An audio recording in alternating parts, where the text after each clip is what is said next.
Buenos días, hoy vamos a hablar de la segunda unidad del curso, lo que es la teoría elemental de circuitos eléctricos. Esta unidad la dividimos en 2 semanas, entonces acá vamos a tener la parte 1. Y en esta unidad lo que vamos a entender es qué es un circuito eléctrico y algunas técnicas de análisis de circuitos eléctricos. Entonces vamos a comenzar.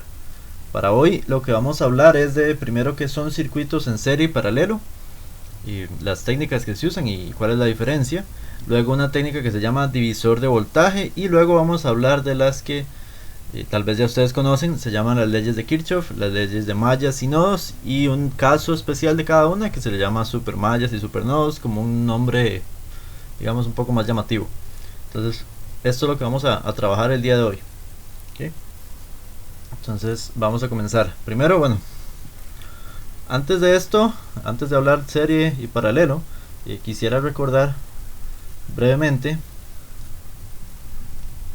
Vamos a ver por acá, permítanme cambiar el estilo de la página.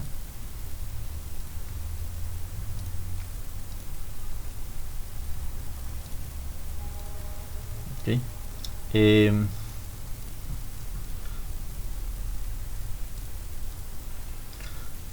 Recordar que es un circuito. Entonces, básicamente tenemos que un circuito es un elemento que tiene, bueno, elementos activos, la fuente, por ejemplo, que acá podemos tener una fuente de voltaje, luego y algún elemento pasivo, ¿okay? Que acá podemos tener una resistencia, típicamente es el elemento pasivo, y acá tenemos la fuente. Pero existe un circuito, perdón, hasta que yo cierro un flujo de corriente, hasta que hay un flujo de corriente, ¿okay? Hasta que puede haber un flujo de corriente entre los dos elementos, hasta que puede llegar energía desde el elemento activo, que sería la fuente, que es el elemento activo,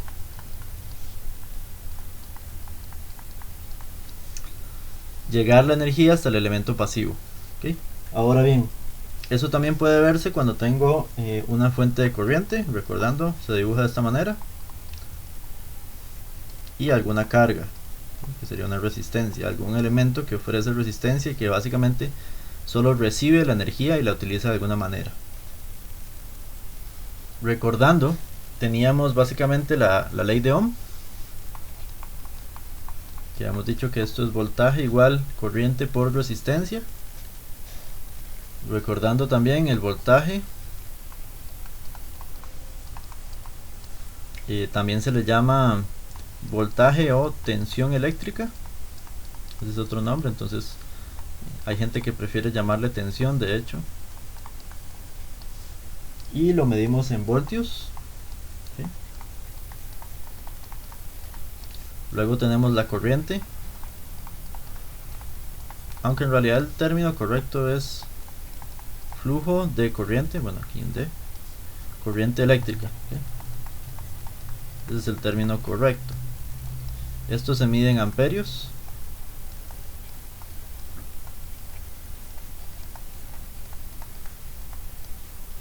Y por otro lado teníamos la resistencia,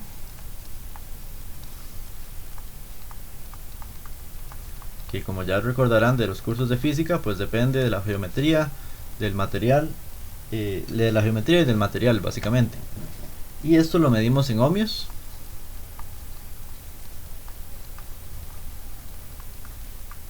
Cualquier elemento que ofrezca resistencia, pues tiene un valor en ohmios. De hecho, los cables que existen acá tienen un valor de resistencia. Usualmente,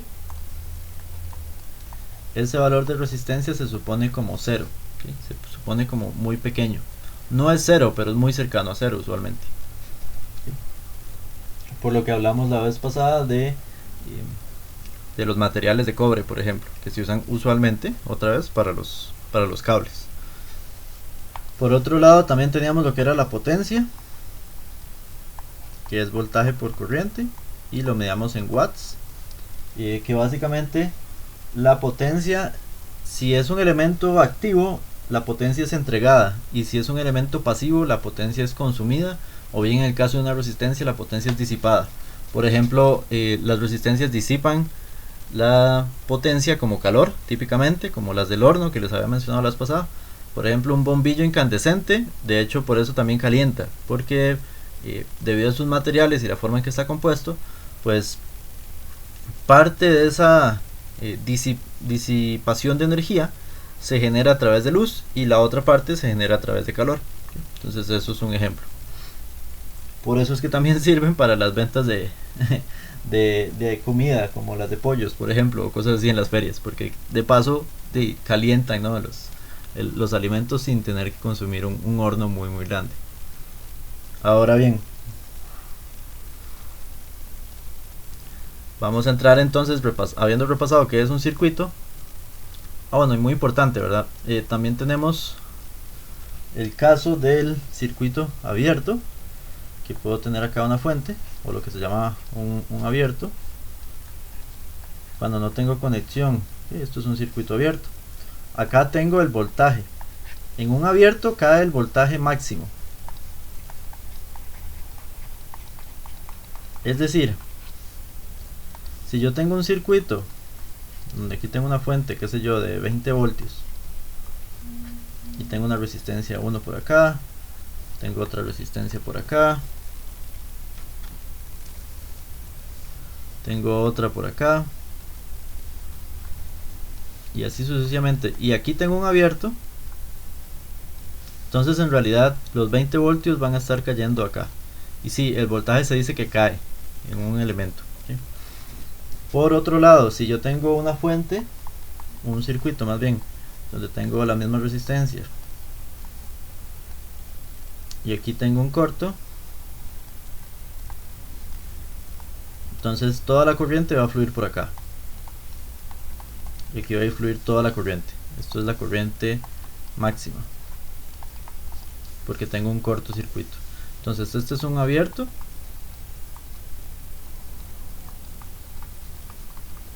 y este otro es un cortocircuito. Ahora bien, uno nunca quiere conectar algo como esto. Una fuente de cualquier tipo, ya sea de corriente o de voltaje, uno nunca quiere conectarla en corto, porque la energía va a volver a entrar a la fuente. Y básicamente, explicándolo muy sencillo, los elementos activos no están pensados para recibir energía por demasiado tiempo. Entonces se dañan y se queman. Por eso es que las fuentes se queman, básicamente, porque están pensados para entregar energía, no para recibirla. Ahora bien, ustedes podrían pensar, bueno, ¿y qué pasa con una batería recargable? Claro, pero básicamente por eso es que se daña. Ahora bien, las baterías recargables, por ejemplo las baterías de litio, que es lo que más se utiliza hoy en día, pues tienen una vida útil, justamente por eso, porque al final tienen un proceso químico internamente que permite que entreguen y reciban energía una cantidad determinada de ciclos, pero aún así se van desgastando justamente por eso, porque es un elemento que está principalmente creado para entregar energía, no para recibirla. Entonces cuando yo lo obligo a recargarse, pues más bien lo estoy dañando, lentamente, pero lo estoy dañando. Entonces por eso es que básicamente no queremos generar cortos, porque voy a dañar el equipo. Típicamente una fuente de energía normal, que no sea una batería de este tipo, pues sí se daña de inmediato, porque no está pensada químicamente, sino que es un circuito pensado solo para entregar energía. ¿Qué circuitos componen las fuentes? Eso lo vamos a entender después en el siguiente curso. Ok, vamos a proseguir. Entonces les decía, tenemos ahora los circuitos en serie. Básicamente un circuito en serie es cuando yo tengo varias resistencias, que si ven acá las resistencias están representadas por un cuadro, pero realmente el símbolo de la resistencia es este, ¿ok? Entonces acá tengo una resistencia de un valor determinado C y aquí otra resistencia con un valor determinado D. Entonces la misma corriente fluye por los elementos consecutivos, por elementos en serie. Entonces si acá tengo una corriente I, pues básicamente va a seguir por acá y vamos a tener la misma corriente I. La idea es pensarlo, usualmente la mejor analogía es pensarlo como un flujo de agua. Okay, entonces por aquí tengo una sección de tubería de un determinado diámetro, una unión, y otra sección de tubería de otro determinado diámetro que son distintos, y tengo un flujo de agua, digamos agua por acá, ¿okay? Entonces básicamente el flujo que pasa por cada una es exactamente el mismo.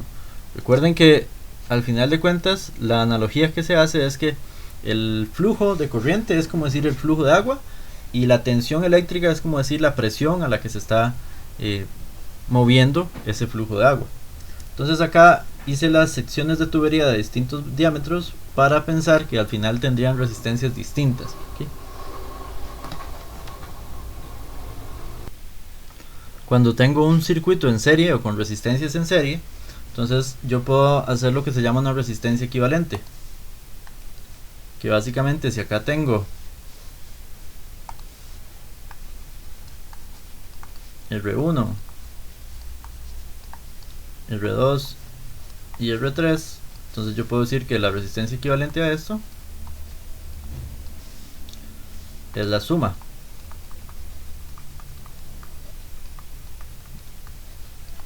¿okay? Entonces yo puedo sustituir estas tres resistencias por una sola resistencia por acá. Ahora bien, otro detalle importante es que va a seguir fluyendo la misma corriente, es decir, si acá fluía una corriente I, pues por esta otra resistencia equivalente también va a fluir la misma corriente I. Y si yo hago, vamos a ver, si yo calculo el voltaje, pues aquí hay un detalle que es bueno recordar. Cuando yo tengo el voltaje de R1, va a ser I por R1. Luego tengo, voy a seguir por acá, luego tengo el voltaje de R2, que sería I por R2, y el voltaje de R3, que sería I por R3. Cuando yo sumo estos tres voltajes va a ser exactamente lo mismo que decir que el voltaje de la resistencia equivalente es I por RE, es básicamente lo mismo, ¿okay? Entonces no hay ninguna modificación real en el circuito. Para efectos de lo que percibe la fuente, eso es importante entenderlo. Muchas veces todo lo que se hace al análisis de circuitos es para lo que percibe la fuente, ¿sí? Porque al final de cuentas nosotros sí percibiríamos una diferencia, claro, tuve que comprar menos resistencias, me salió más barato posiblemente, tal vez. Estoy disipando energía a través de solo un elemento en vez de tres. Entonces hay cosas que sí son distintas, pero en otros términos. Luego están los circuitos en paralelo o las resistencias en paralelo, donde básicamente tenemos justamente la forma de notar un paralelo es porque los dos puntos, el de inicio y final, que a esto le llamamos nodos, a esto se le llama un nodo, entonces el de inicio y el de final son compartidos, ¿okay? Y básicamente en dos elementos en paralelo cae el mismo voltaje, pero tenemos distintas corrientes. Entonces, como ven, aquí hay una I4. Bueno, eso es simplemente por el nombre del diagrama, pero entonces acá tengo otra, llamémosle I2 por ejemplo, y esas corrientes son distintas.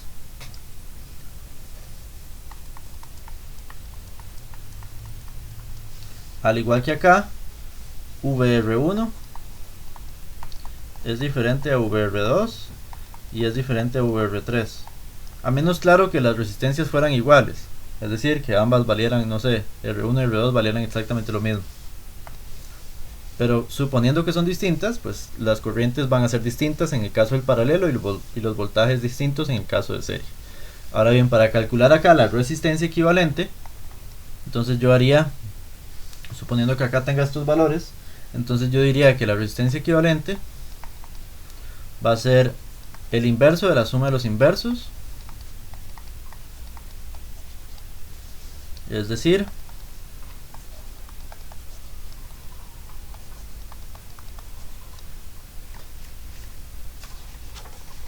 algo como esto. Para cuando son dos resistencias, claro, si ya son más, pues ya la fórmula no se puede representar tan fácilmente. Entonces lo idóneo es representarlo pues con la fórmula general, ¿okay? Entonces en paralelo tengo los mismos voltajes, es decir, acá tengo el voltaje E, porque sería el mismo de la fuente, porque al final de cuentas la fuente está en paralelo, vean que comparte el nodo, ¿okay? Entonces la fuente está en paralelo con este elemento y con este otro, entonces acá también tengo el mismo voltaje E. Entonces los tres comparten el mismo voltaje. Y eso me facilita a la hora de calcular yo las corrientes o inclusive la potencia. Yo podría calcular la potencia en A como este voltaje de la fuente, que es el que cae aquí, por la corriente que tengo en este punto, ¿sí? Por ejemplo. Luego, esto de elementos en serie y paralelo me sirve para simplificar circuitos, y una forma de simplificar circuitos que vamos a entender ahorita es lo que se llama el método de reducción. El método de reducción básicamente hace series y paralelos, justamente como lo dice el nombre, para llegar a una sola resistencia con la fuente. Esa es la idea, o tratar de simplificar al máximo. A veces no vamos a llegar a una sola resistencia, ahí ya pasamos a otros métodos, pero cuando se puede, cuando solo hay, idealmente es cuando solo hay una fuente y varias resistencias. Eso es lo que suele ocurrir para poder aplicar este método, ¿okay?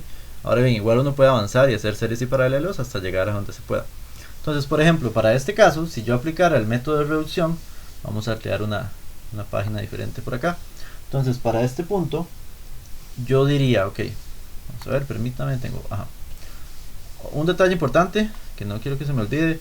Esto, bueno, lo preguntaré en clase, pero ahorita estamos en video, entonces recordar, esto es una batería, ¿sí? La batería era una unión de pilas, y estos son resistencias distintas, y acá tengo este como un nodo, este como otro nodo, este como otro nodo, y acá abajo tengo lo que llamamos el nodo de la tierra, ¿sí? Porque acá esto simboliza la tierra del circuito. Entonces, dicho eso, vamos a ver. Yo tendría que esto lo podemos representar de esta manera. La fuente,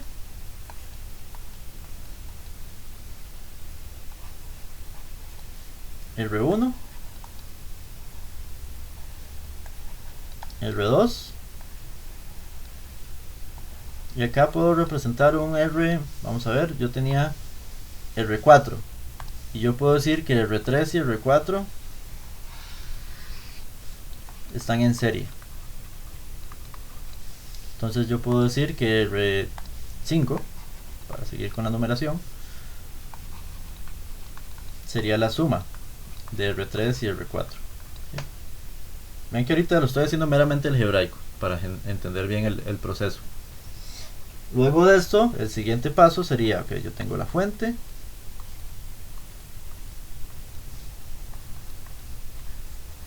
tengo R1,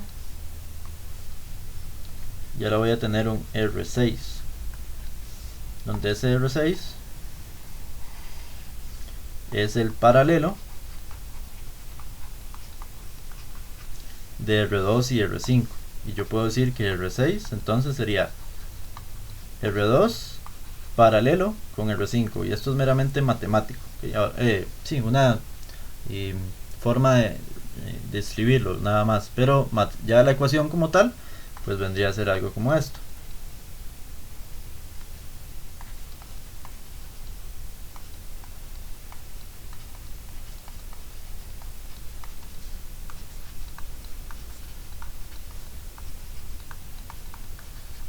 Ahora bien, aunque a veces parezca tedioso, pues lo correcto realmente es decir y representar R6 en términos de las resistencias originales. ¿Okay? Aquí en el circuito original yo no tenía R5, entonces tengo que representarlo en términos de R3 y R4. Por lo que yo obtendría que R6 se ve de esta manera.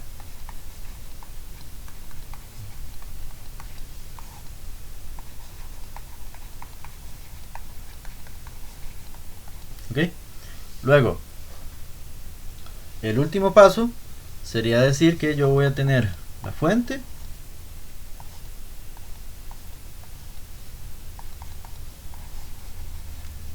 esta resistencia está bastante fea,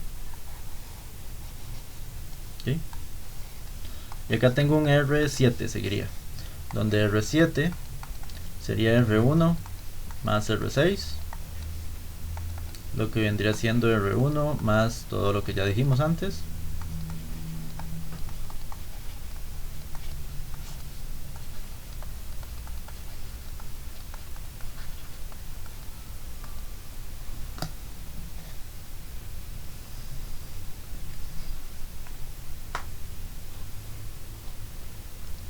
Y ya con eso yo podría obtener varias cosas. Por ejemplo, ¿Cuál es la gracia del método de reducción? Bueno, imagínense que yo tengo este circuito y a mí en algún ejercicio o porque lo ocupo para un diseño que estoy haciendo, yo ocupo saber la potencia que hay acá. Y solo tengo el valor de la fuente y tengo el valor de las resistencias, ¿okay? Pero lo estoy diseñando, entonces no puedo llegar no puedo correr el riesgo de armar el circuito y medir con un multímetro a ver cuánta voltaje o cuánta corriente hay ahí para calcular entonces la potencia. Entonces tengo que diseñarlo. Entonces ahí es donde nos sirve usar el método de reducción, porque yo básicamente lo que hago es que genero un nuevo circuito que para la fuente se ve igual, porque son un montón de resistencias equivalentes nada más. Entonces para la fuente el circuito no ha cambiado. A nivel de dibujo y demás sí, y cantidad de componentes para nosotros, pero para la fuente el circuito sigue siendo lo mismo, porque le está exigiendo la misma energía. Eso es importante. Por eso es que esto funciona. Entonces, básicamente lo que hacemos es generar una sola resistencia, calcular la corriente que está pidiendo esa resistencia y luego irnos devolviendo. Eso es lo que se hace con el método de reducción. Yo genero un circuito simplificado y luego me comienzo a devolver hasta el circuito original o hasta ya tener el dato que yo ocupaba. Por ejemplo, acá yo tengo esto. Entonces digamos que quiero justamente la potencia acá. Quiero obtener la potencia de R2. Entonces con este dato voy a usar otra página. Entonces yo tengo la fuente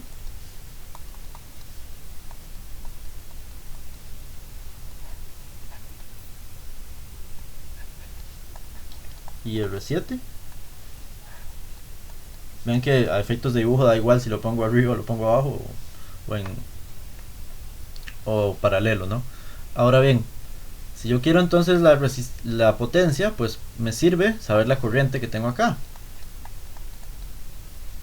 ¿Sí? Recordando que aquí tengo el positivo y negativo y que la corriente sale por el positivo de los elementos activos. Entonces por eso sé que la dirección de la corriente es esta. Y acá entra donde entra la corriente es el elemento positivo del voltaje de este elemento pasivo. ¿Sí? Entonces eso nada más por notación, porque de hecho después nos va a servir para mallas. Ok, entonces yo puedo calcular la corriente y decir que la corriente es el voltaje de la fuente sobre R7.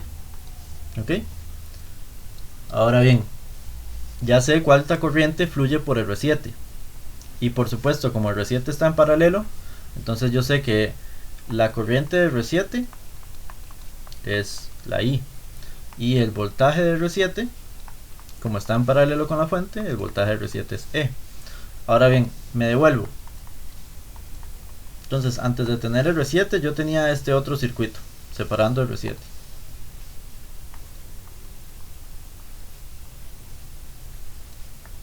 Tengo R1 y tengo acá el R6. El circuito no ha cambiado demasiado.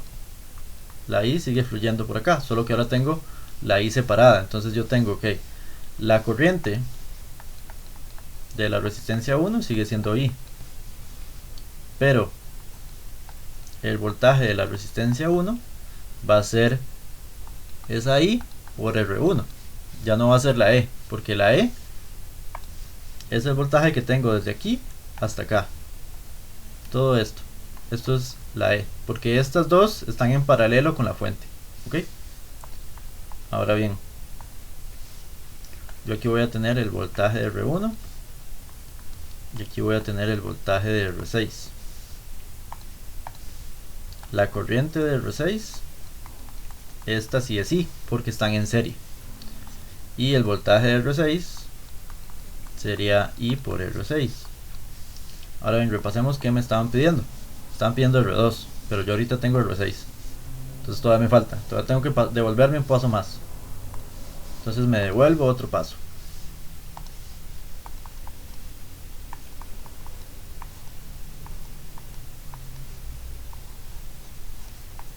Tengo R1, ahora sí tengo R2 y por acá tenía R5 que estaba en paralelo. Y como me están pidiendo la potencia de esto, entonces ya no tengo realmente que devolverme más, no tengo que seguir devolviéndome. Ahora bien, entonces, ¿qué procede? Acá es una P. Yo tengo entonces que la corriente que tenía aquí sigue existiendo, pero esta I se divide en este punto. Acá entonces entra la I, baja una I2 y sale una I1. Ahora bien, esa I1 baja por acá, vuelve aquí, se topa con esta otra, con la I2, y vuelven a ser I. Eso es súper importante entenderlo, nos va a servir mucho después. Luego,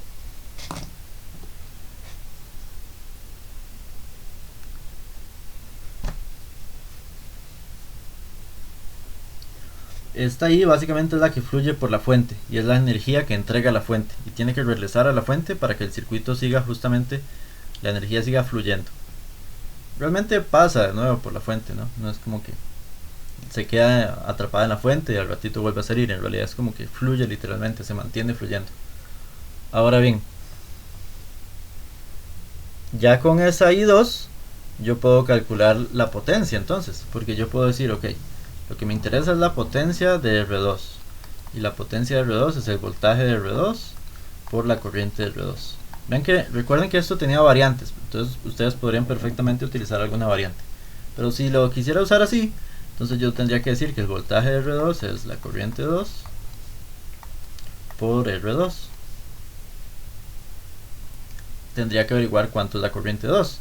Para averiguar cuánto es la corriente 2 yo tendría que usar algo que se llama ley de nodos, porque básicamente yo sé que la corriente I es igual a la suma de las otras dos subpartes.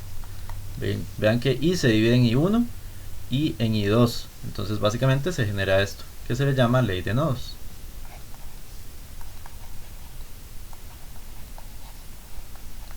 Básicamente la corriente que entra a un nodo es igual a la suma de las corrientes que entran a un nodo es igual a la suma de las corrientes que salen del nodo. Entonces como esta justamente está entrando a este punto y las otras dos salen, entonces se genera esta ley de nodos. Ahora bien, yo tendría que también saber cuánto es I1. Por otro lado, yo sé que el voltaje en R2 es igual al voltaje en R5 y que a su vez esto es el voltaje de la fuente menos el voltaje de R1, que ya lo teníamos de aquí arriba, porque si notan al final el voltaje que aquí había en R6 es el mismo que se va a mantener en R2 y en R5 porque están en paralelo, entonces el voltaje no ha cambiado. De hecho, estos valores son iguales al voltaje de R6 y esto a su vez es la fuente, el voltaje que entrega la fuente menos el voltaje que consuma esta resistencia que está aquí. Entonces ya con eso yo puedo calcular los valores, claro que si tuviera valores numéricos, ¿okay? Pero ya con eso yo podría calcularlo. Entonces me devuelvo y calculo lo que me estaban pidiendo de la potencia de R2. Ok, dicho esto, pasamos a otro método diferente, que se le llama divisor de voltaje. El divisor de voltaje básicamente es un método que me permite, por una fórmula sencilla, que es la que tenemos acá abajo, calcular cuánto voltaje está cayendo en una resistencia cuando tengo varias resistencias en serie. Entonces, antes de pasar a este ejemplo, voy a explicar un poco uno más sencillo, ¿okay? Entonces yo tengo una fuente, en este caso voy a usar un generador y tengo dos, digamos tres resistencias.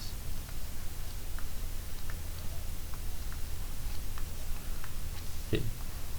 La restricción es que tienen que estar en serie y no pueden tener nada más, es decir, no es como que esto pueda tener otra resistencia 4K, porque ya entonces no estarían en serie, habría algo que las interrumpe. Entonces, si tengo esto acá, yo puedo calcular rápidamente el voltaje en cualquiera de ellas usando esta fórmula que se llama divisor de voltaje, porque de otro modo, como les acabo de explicar, ustedes tendrían que decir, bueno, voy a sumar todas las resistencias para un equivalente, divido el voltaje entre esa resistencia equivalente, ya tengo la corriente, y luego digo, ok, esto va a ser I por R1. Entonces vean que son un par de pasos algo complicados si tengo muchas resistencias, por ejemplo. Ahora bien, lo puedo hacer mucho más rápido si aplico lo que llamamos el divisor de voltaje, que básicamente el divisor de voltaje dice que el voltaje en una resistencia determinada es igual a la resistencia en cuestión multiplicada por el voltaje de la fuente, ahorita vamos a hablar de eso, dividido entre el total de las resistencias de la serie. Es decir, acá el voltaje de R1 sería la resistencia en cuestión, es igual a R1 por el voltaje de la fuente, o sea V, sobre la suma de las resistencias de la serie, es decir, R1 más R2 más R3. ¿Qué pasa si yo quiero el voltaje en R3? Bueno, sería R3 por V sobre R1 más R2 más R3.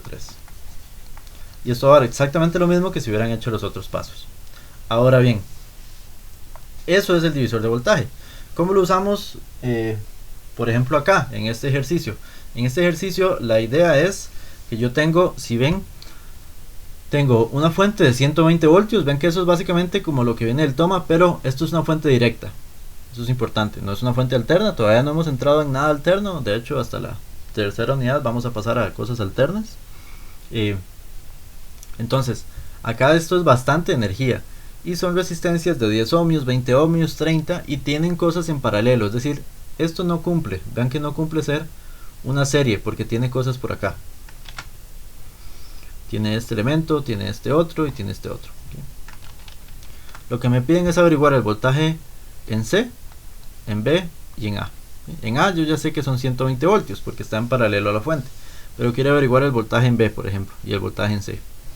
Entonces la idea es tratar de usar lo más que se pueda en este ejercicio lo que es el divisor de voltaje. Pero para usar el divisor de voltaje tengo que convertir el sistema a que tenga solo resistencias en serie.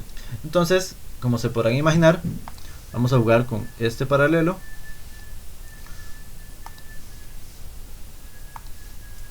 y con este otro. Ok, entonces vamos a cumplirlo por acá.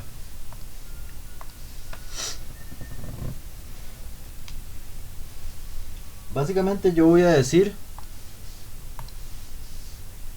acá que tengo R3 en paralelo con RL3.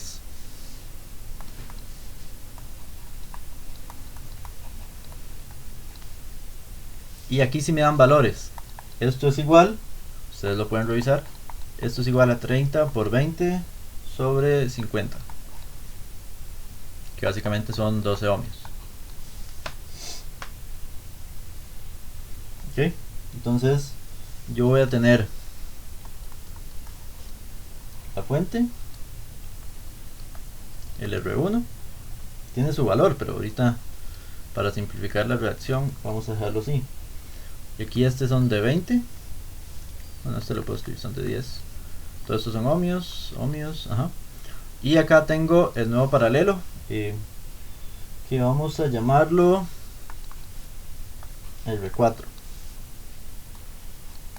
Tengo R4 que son los 12 ohmios.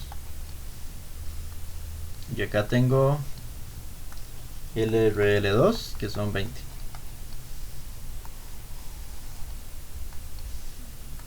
Y bueno, por aquí estaba el otro. Es el RL1 que son 20 también. Aquí está el VB. Y aquí está el VA. Okay.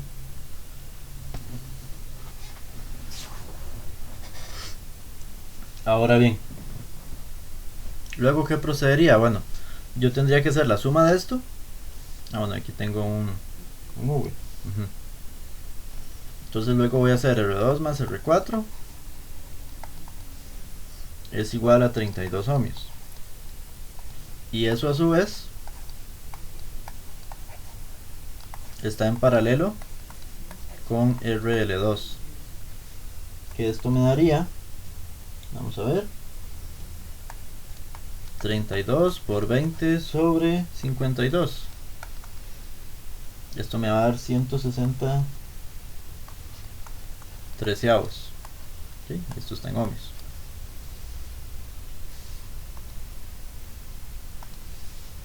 Dicho eso, yo tengo un circuito que se ve más o menos así.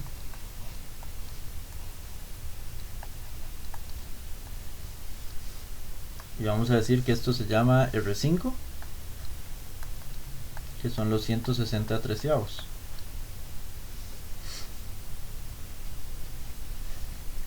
Y tengo por acá el de RL1, que eran 20 ohmios. Y esto es R1, que son 10 ohmios. Y aquí tenía el VA. Entonces yo puedo calcular ya ahora sí el R5 usando divisor de voltaje. Yo sé que el voltaje en R5 va a ser igual a la resistencia en cuestión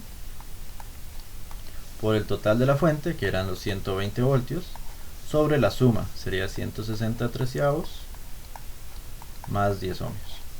Y esto me va a dar aproximadamente, vamos a ponerlo ya en términos decimales, me va a dar 66.21 voltios. ¿Ok? Ahora bien, yo podría calcular el voltaje en la resistencia 1. Entonces podría calcularlo igual, diciendo que esto es 10 por 120 sobre 160 treceavos más 10. Y esto me va a dar, permítanme un segundo, esto me daría 53.79 voltios, que sería exactamente lo mismo que decir que VR1 es igual a 120 menos VR5. Si hacen esta resta les va a dar exactamente lo mismo. Ahora bien, a mí ¿cuál me estaban pidiendo? Bueno, me estaban pidiendo VB, que vean que VB sería este valor, ¿sí? Porque VB existe aquí.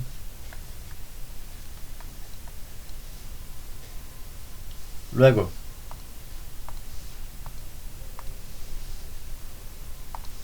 si yo me devuelvo,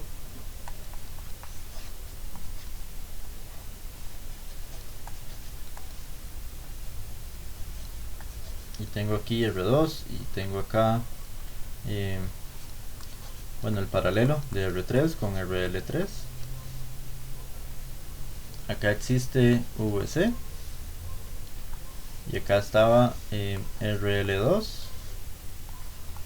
y aquí acá existe VB, acá existe RL1 con VA y cerramos el circuito.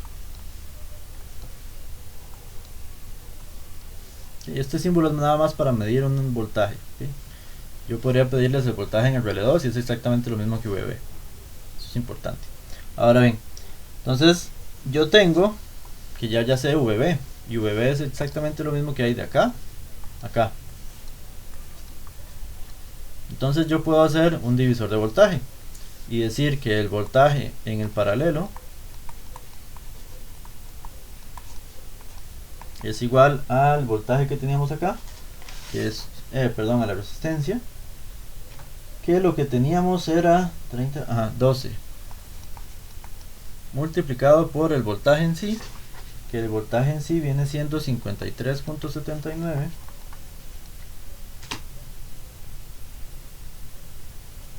perdón, no, 66 y resto era 66.21, sí, estaba usando el de la R1. 66 sobre 21.21 sobre la suma. Entonces aquí tenemos 20 y 12, 32. Y esto me va a dar 24.83 voltios. Que esto es igual a VC.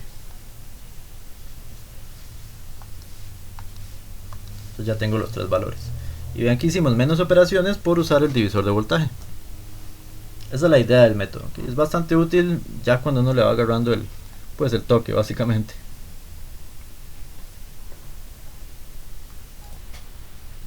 Ok, ahorita sigue lo que es ley de mallas de Kirchhoff y luego, bueno, supermallas y luego ley de nodos. Eso lo voy a hacer en otro video separado para mantenerlos de menos de una hora y que puedan verlos separado.